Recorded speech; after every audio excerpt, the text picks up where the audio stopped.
Bonjour, on va voir comment faire la mesure de différentes puissances électriques. Il y en a trois, la puissance active, la puissance réactive et la puissance apparente, d'un dipôle ou d'une installation électrique. Voilà. Donc, la puissance active, elle a aussi deux appellations. On peut l'appeler aussi la puissance moyenne ou la puissance absorbée. Donc, c'est la même grandeur, hein. Elle s'exprime en watts. Mais c'est la puissance que vous payez, hein. Alors après, vous avez la puissance réactive, elle s'exprime en var. Elle peut être positive ou négative. Ou vous avez la puissance apparente, c'est la lettre S. On l'a dit par la lettre S. L'unité, c'est des voltampères. C'est ce que vous payez, votre abonnement de votre fournisseur d'énergie. En général, il est de CKVA. Voilà. Donc, on va simuler une petite installation. Donc, je vais mettre juste un circuit simple, un circuit RL en parallèle. Avec R égale 20 ohms, je simule un four, hein, alimenté sous 300 volts, efficace, et une inductance L de 150 millihenries. Voilà. Donc, je vais ramener les appareils qui permettent de mesurer la puissance active. Donc, c'est le wattmètre. Je vais mettre une sonde à partir de props.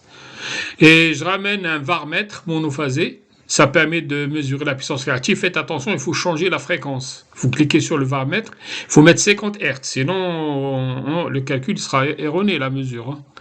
Par défaut, c'est 60 Hz.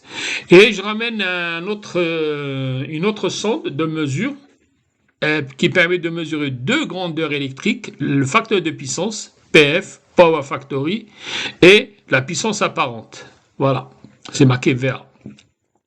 Donc là, j'ai placé les trois modules avec la sonde P pour mesurer la puissance active et j'ai un ampèremètre en amont au départ et un voltmètre au banc de la charge. Normalement, donc j'ai simulé, on va dire, configuré le GBF, l'alimentation monophasée, de telle façon pour avoir une valeur efficace de 300 volts. Voilà, voilà. Donc voilà, je mets 300 racine de 2, donc 300 fois, parce que lui, il attend la valeur max, pic amplitude. Donc je lui donne la valeur maximale qui correspond à ma valeur efficace de 300 volts. Donc je mets 300 fois 1,414, racine de 2. Sinon, je peux mettre 325 direct. Non, 325, c'est pour 230 valeurs efficaces. Donc là, faites le calcul, sinon vous travaillez comme ça, c'est beaucoup mieux. Et n'oubliez pas de mettre la fréquence à 50 Hz. Donc là, le varmètre, je le mets à 50.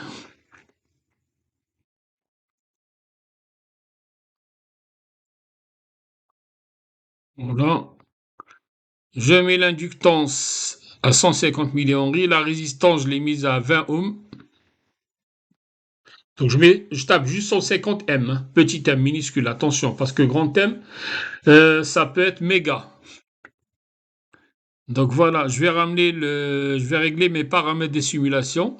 Donc je commence print time, par exemple, je commence à la 3e ou la 4e seconde, peu importe.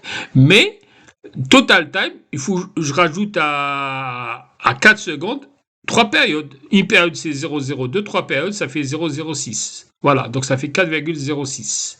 Voilà, je lance la simulation. Donc première grandeur que je vais visualiser, c'est la puissance active P, ce qu'on appelle la puissance moyenne. Vous voyez, elle paraît sinusoïdale, mais regardez les valeurs, le maximum et le minimum, c'est un petit delta, hein. Donc je vais cliquer sur mesure. J'ai activé sur les 3 points en haut à gauche average, la valeur moyenne. Voilà. Et je dois préciser 1 sur delta égale à combien? Égale à 50. Faites attention. C'est-à-dire le delta, c'est l'écart, c'est la période. C'est 20 millisecondes, 0,02. Voilà. Et je rajoute après la puissance réactive, les autres puissances, hein. Et mon 1 sur delta, il reste toujours à 50. Donc je suis tranquille. Donc je peux voir le courant. Donc une autre façon de voir aussi d'avoir la puissance active, c'est d'envoyer sur le même graphe U et I. Vous voyez, I total et I, U et la tension U. Et d'activer le paramètre P. Voilà, ça me permet d'avoir la puissance active. Voilà. Donc vous voyez bien, ça donne exactement la même valeur, hein. Exactement. Donc, il y a deux façons de mesurer la puissance active. Après, je peux rajouter un autre diagramme pour mesurer le facteur de puissance ou la puissance réactive. Voilà. Donc, vous avez les mesures. À la fin, je vous mets les résultats obtenus par le calcul. Et vous comparez, vous allez trouver exactement à 1% près la même valeur mesurée. Il n'y a pas d'écart, un grand écart entre calcul et mesure. Hein. Donc là, je vais mesurer la puissance apparente et le facteur de puissance. Voilà les deux grandeurs là. Donc, je précise tout le temps 1 sur delta égale à la fréquence de votre réseau. En général, c'est bon. Ici, il n'y a pas une grande influence, mais par mesure de sécurité, je préfère le mettre par défaut, comme ça, je ne vais pas oublier. Donc, 1 sur delta égale 50. Et je retrouve ma puissance apparente. Voilà. Donc, si vous prenez le P et Q que vous avez mesuré tout à l'heure, faites racine de P carré plus Q carré, vous allez trouver le S qui vient s'afficher ici. Donc, on a une puissance active à peu près de 4500 watts. C'est pas très loin, ça, c'est pas le calcul. Et la puissance réactive, elle est de 1911 var, c'est pas watts. J'ai mes watts, mais c'est des var. Donc, vous corrigez. Voilà, voilà. Et là, la même chose pour la puissance apparente, je fais U fois I. Donc ça fait 300 par 18,6, après avoir mis 1 sur delta égale 50, bien sûr. Et je trouve 5580. Si je fais racine de P carré plus Q carré, je trouve à peu près la même chose. Voilà. Voilà. Donc voilà, j'ai corrigé l'erreur sur l'unité de la puissance réactive.